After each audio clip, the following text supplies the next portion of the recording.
السلام عليكم أعزائي المشاهدين في أولى حلقات يا ابن اللعيبة. معاكم محمود سامي، وهنتكلم النهاردة عن أول مباراة للنادي الأهلي في الدوري وأخبار كتيرة تداولت معانا على الساحة الرياضية في آخر يومين. هنبدأ برأيي في شكل الدوري الجديد. شكل الدوري الجديد لطيف، يعني في مجهود مبذول. مجهود مش جامد قوي، بس يعني في اهو تحسن في شكل الاخراج احسن، التصوير شكله كويس، في سلو موشن، الحاجات المهمه يعني اللي بنشوفها بقالنا سنين على القنوات التانية. بس والاعداد برضو شكلها كويس، وجايبين اللوجو بتاع اي بي ال بتاع الدوري النيل، وكل حاجه شكلها جميل جدا. بس في حاجه بقى عايز اتكلم فيها، ليه نتيجه المباراه مش ثابته؟ ليه يعني بنشوف دايما الدوري الانجليزي والدوري الاسباني اللي بيبتدي بيه بينهي بيه. احط الاسامي بالعربي، بعد كده ارجع اشيلها واروح داخل حاططها بالانجليزي، احرف الانجليزي والاحرف اصلا كلها غلط. ليه يا باشا؟ ثبت نفسك يا باشا. انت عايز بالعربي علشان يعني اغلبيه المشاهدين عندنا باللغه العربيه، خلاص اعمل الشكل الجديد اللطيف للفرقتين اللي فوق بعض وحط الاسامي بالعربي، ما حصلش حاجه، ما حدش هيقول لك لا. نخش بقى على طول في المهم، مباراه الاهلي والنادي المصري. الاهلي طبعا جاي بعد خساره ماتش اتحاد العاصمه في السوبر الافريقي، وجاي طبعا اديك كلنا شفنا المباراه. طبعا الاهلي كان نازل متراخي، حاسس انه هيكسب في اي وقت. تحس ان اللعيبه زي ما بيقولوا كانت بتجهز للاغنيه الاحتفال بتاعه الممر وهكذا. اللعيبه لازم تركز شويه، ما انت علشان تمشي في الممر وتغني لازم تكسب المباراه الاول، فما ينفعش اسلوب الاستهتار ده. بس ده يعني الى حد ما ممكن يكون طبيعي مع منتاليتي اللاعب المصري، ان هو دايما يعني احنا عارفين انها مش احسن منتاليتي، وهنيجي لجزء المنتاليتي ده في جزء من الاخبار اللي جايين النهارده نقولها. الاهلي طبعا بدا مباراه المصري منتعش، عايز يثبت نفسه، عايز يبتدي يقول لا انا ما انا مش وحش لهذه الدرجه اللي الناس كلته بعد ماتش اتحاد العاصمه. قالت لا انا هخش واخلص على المصري، بالذات كمان ان المصري كان رخم علينا في الماتش اللي قبليها ولعب معانا جيم مقفول.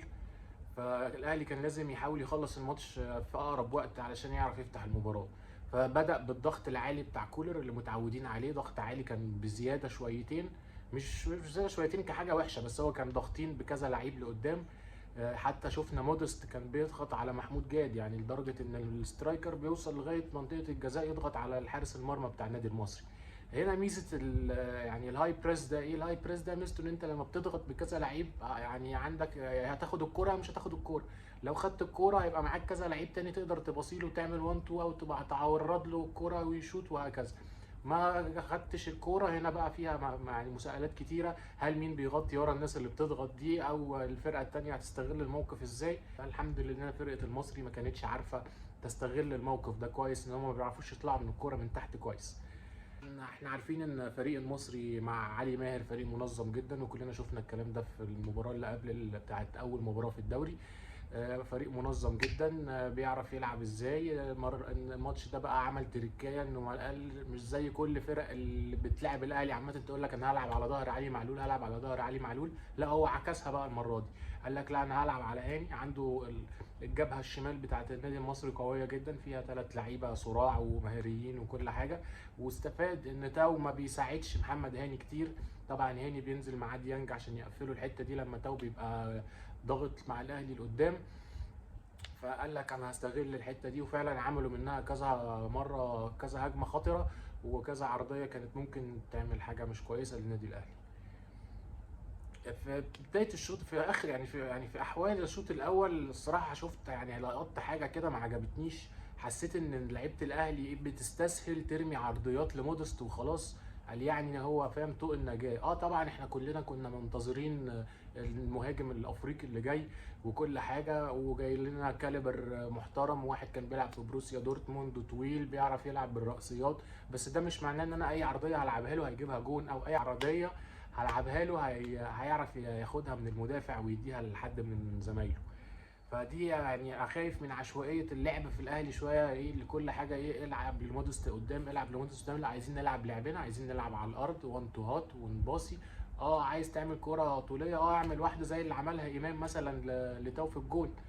دي ماشي، دي نقول انها كويسه. عايز تعمل عرضيه لمودست، استنى لما تلعبها له بالجنب احسن، عشان هو يبقى متمركز، ودي نقطه قوته ان هو يبقى متمركز صح جوه منطقه الجزاء. فيعرف يلعب لك الكور العرضيه بداخل المرمى على قد ما هيجي يعني.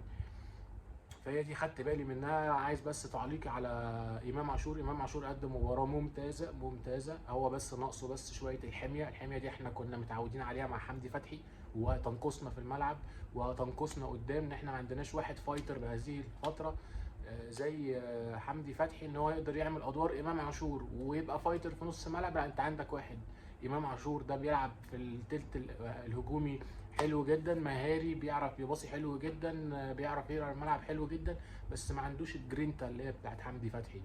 عندك الجرينتا دي في مين؟ في اكرم توفيق، اللي هو ايه المفروض هيبقى هنشوفه الفتره الجايه المفروض يشارك.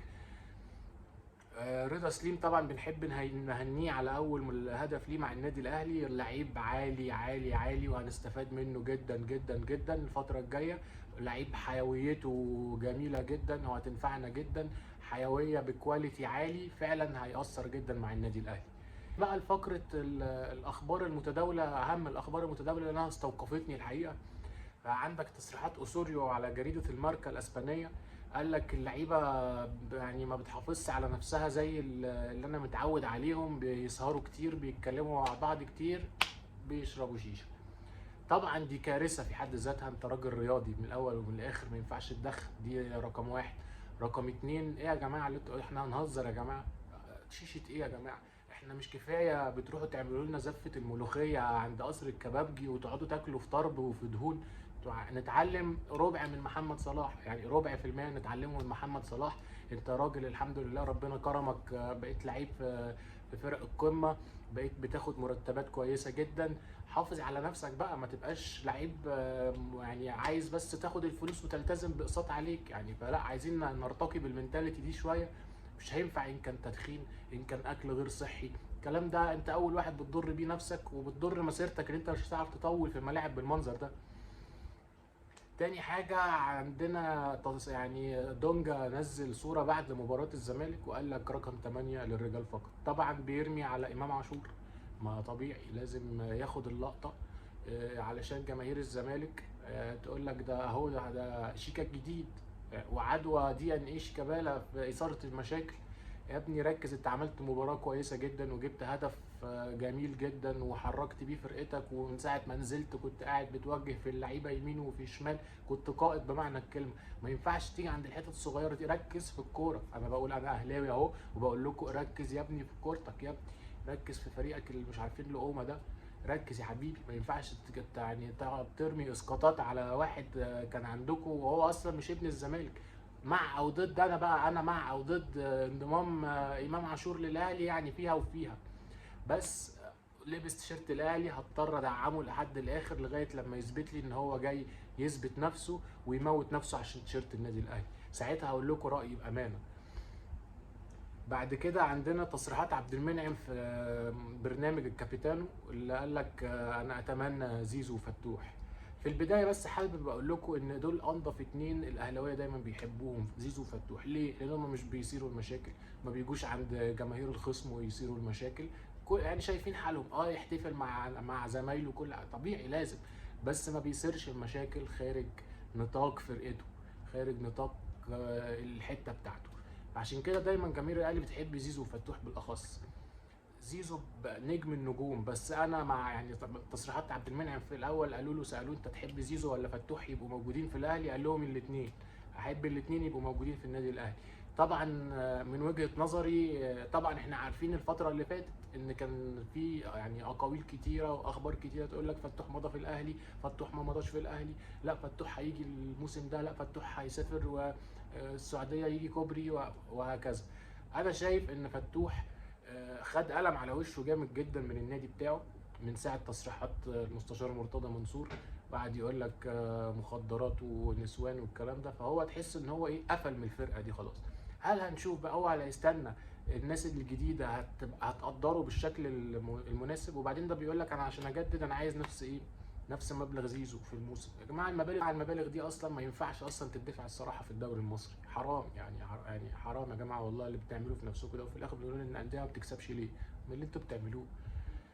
فنرجع لتصريحات عبد المنعم، قال الاثنين. انا شايف فتوح فيها وعليها، يعني ممكن يجي ممكن ما يجيش، على حسب. انا شايف بوجهة نظري هو منتظر مجلس إدارة النادي الزمالك الجديد اللي هينتخب، وهيشوف هيحلوا معاه قصة التجديد ازاي. كان محلوا معاه القصة وتراضى تمام هيجدد، ما حلش القصة سلام عليكم يا جماعة، انا اروح على الاهلي، على الاقل هناك في سيستم مرتبات، هعرف هاخد امتى، هعرف لما اوصل لانجازات عاملة ازاي هاخد امتى، كل حاجة الحمد لله معروف عندنا في النادي الاهلي. نيجي بقى عند زيزو. لا زيزو طبعا انا شايف ان هي تبقى صفقة صعبة جدا، قريبة انها تبقى مستحيلة، مستحيلة بمعنى الكلمة يعني. مبدئيا في مرتبه، ثانيا هو لو هيمشي من الزمالك هيدور على حد يديله نفس المرتب ده، هيبقى يعني قريب جدا من الدوري الخليجي، ان كان السعودية ان كان قطر.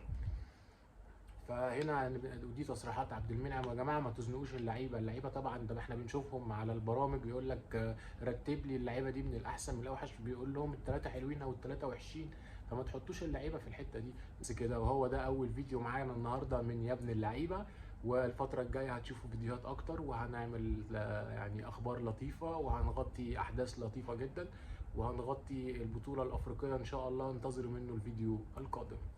سلام.